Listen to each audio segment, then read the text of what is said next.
যে এই গভর্নমেন্টের যে প্রশ্নটা আছে, যে গভর্নমেন্টের হচ্ছে ন্যায্যতার প্রশ্নটা, এই প্রশ্নটা হচ্ছে যে জাস্ট স্পিরিটের কোয়েশ্চেন না, এটা মূলত একটা নিউ পিপলস উইল, নতুন একটা জনগণ গঠিত হয়েছে এবং ওইটার আকাঙ্ক্ষার প্রতিনিধিত্ব করতেছে এই গভর্নমেন্ট। এটা হচ্ছে প্রথম দাগের কথা। আর এই যে নতুন জনগণ আমাদের সামনে এসে উপস্থিত হলেন, বা আমি যদি বলি পলিটিক্যাল কমিউনিটি আকারে, তারা আসলে যে উইলের এক্সারসাইজ করবেন, এটাই আসলে ঠিক করে দিবে যে সামনের বাংলাদেশ কিভাবে নির্মাণ হবে, কিভাবে এটা গঠিত হবে। এখানে অনেকগুলো বাধা ধরা কোয়েশ্চেন আছে, সেই কোয়েশ্চেন গুলোর অ্যান্সার আলী রিয়াজ স্যার উনি বলেছেন এবং অনেকটাই মোটামুটি কাভার্ড হয়েছে এবং অন্যরা বলবেন। কিন্তু আমি যদি রাজনৈতিক দিক থেকে বলি, সেটা হচ্ছে এই গভর্নমেন্টের যেটা বললাম যে পিপলস উইলের জায়গাটাকে কতটুকু আমি টেনে নিতে পারবো, এবং যখন কনস্টিটিউয়েন্ট অ্যাসেম্বলির তর্কটা আসবে, সেখানে মূল তর্কটা আসবে পিপলস উইলের জায়গা থেকে ইডিওলজিক্যাল ফর্মুলেশনটা কি হবে এই রাষ্ট্রের। আপনি যখন 1972 সালে যে সংবিধান প্রণীত হয়েছে, সেই সংবিধানে মূলত ইডিওলজিক্যাল যেই বায়াস ছিল, সে বায়াসটা ছিল মূলত, যদি আমরা বলতে পারি যে একটা দলের যে মূলনীতি এবং সংবিধানের মূলনীতি সেম, এবং ওই দলের প্রধানের নামে এই সংবিধানের মূলনীতিগুলোকে ওই দলের প্রধানের নামে নামকরণ করা হয়েছিল মুজিবিজম আর মুজিববাদ আকারে। তাহলে ওখানে যদি ধরি, ওইটা কিন্তু শ্যাটার্ড হয়ে গেছে এবং ওই আইডিওলজিক্যাল ফর্মুলেশনস গুলোকে পুনর্গঠন এবং পুনর্নির্মাণের সম্ভাবনা তৈরি হয়েছে, এবং সম্ভাবনা তৈরি হয়েছে বলেই জনগণ একাট্টা হয়ে এটাকে টপল ডাউন করছে। ফলত এই জিনিসটা খুবই গুরুত্বপূর্ণ যে আগামীর যে রাষ্ট্র হবে, যেমন আরেকটা কথা বলি যে এখানে অনেকেই বলতেছেন যে পলিটিক্যাল পার্টিস গুলোকে এনগেজ করতে হবে, কিন্তু পলিটিক্যাল পার্টি, অন্যান্য পলিটিক্যাল পার্টিস নাম না বলি, তাদের যেই আদর্শিক পরিগঠন আছে, সেটাও কিন্তু এই আন্দোলনের ক্ষেত্রে, উইলের ক্ষেত্রে কোনোভাবেই প্রতিফলিত হয়নি।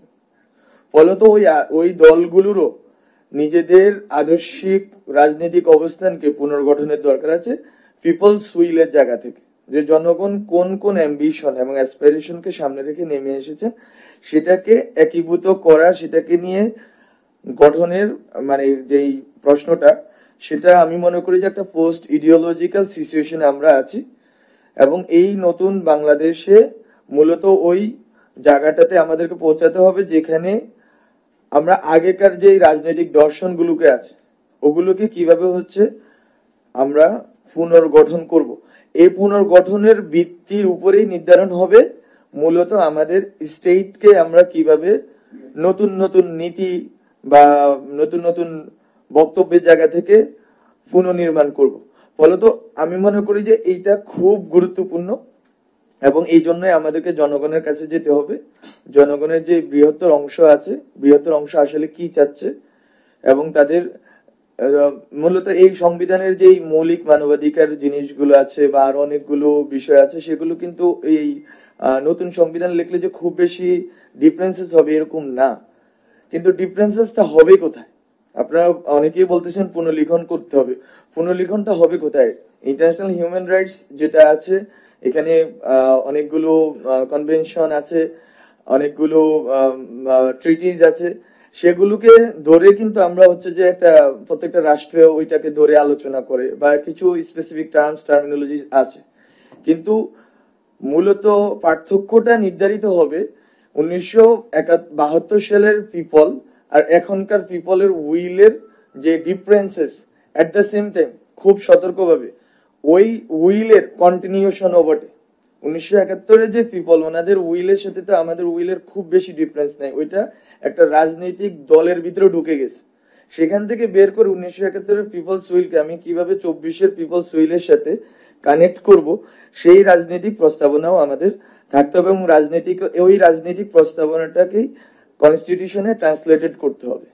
ফলত আমি মনে করি এটা একটা প্রক্রিয়ার বিষয়, এটা শুধুমাত্র পলিটিক্যাল পার্টিজের বিষয় না, বরং সমাজের বিভিন্ন বর্গের মানুষের গল্পগুলো শুনতে হবে, এবং এই যে স্যাক্রিফাইসটা, এই স্যাক্রিফাইসটাকে আমাদের হাজার হাজার শহীদ এবং আহত এবং ওনাদের যে গল্পগুলো, এই গল্পগুলোকে কেন্দ্র করেই আমাদেরকে নতুন বাংলাদেশের কথাটা বলতে হবে। তো আমি মনে করি যে এইটা হচ্ছে মোটা দাগে কনস্টিটিউশন যে আলাদা হলো এবং আমাদের যে নতুন যে জনগণ এটা যে আলাদাভাবে কনস্টিটিউয়েন্ট পাওয়ার নিয়ে আসলো, সেটার প্রতিফলন যদি সংবিধানে না থাকে, তাহলে সংবিধান জাস্ট এই কয়েকটা অনুচ্ছেদ বদলে এটাকে লেখার আর দরকার নেই। বরং সংবিধান যদি লিখতে হয়, পুনর্লিখন করতে হয়, তাহলে এখনকার পিপলস উইলকে 1971 যে পিপলস উইল আছে, প্রক্লামেশন অফ ইন্ডিপেন্ডেন্স আছে, সেটার ধারাবাহিকতা আকারে এটাকে আমাদেরকে নিয়ে আসতে হবে।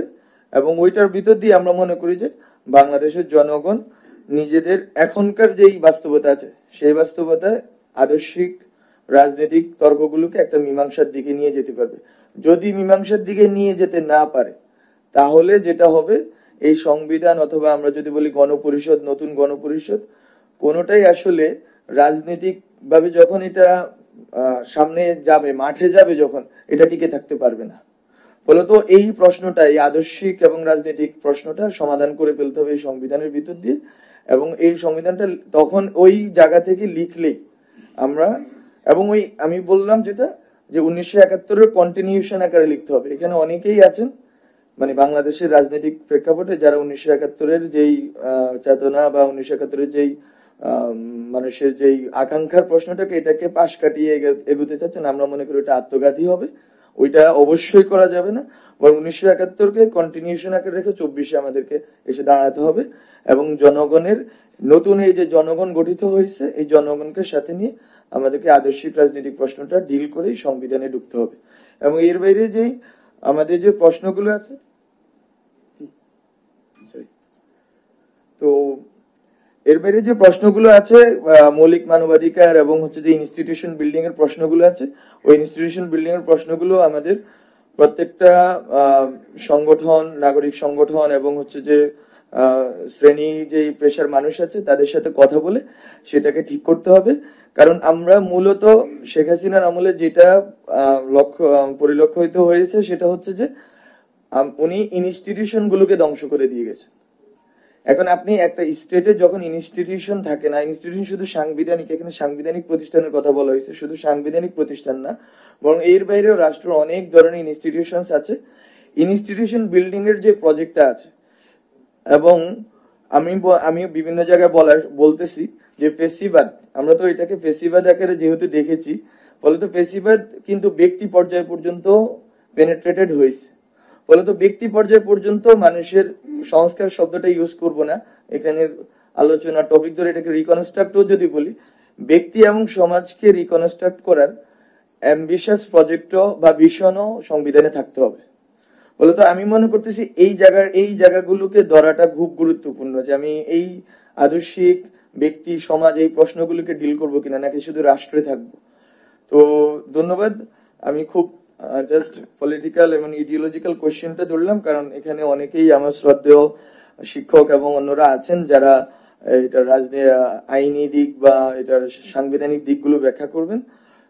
ধন্যবাদ আপনাদেরকে।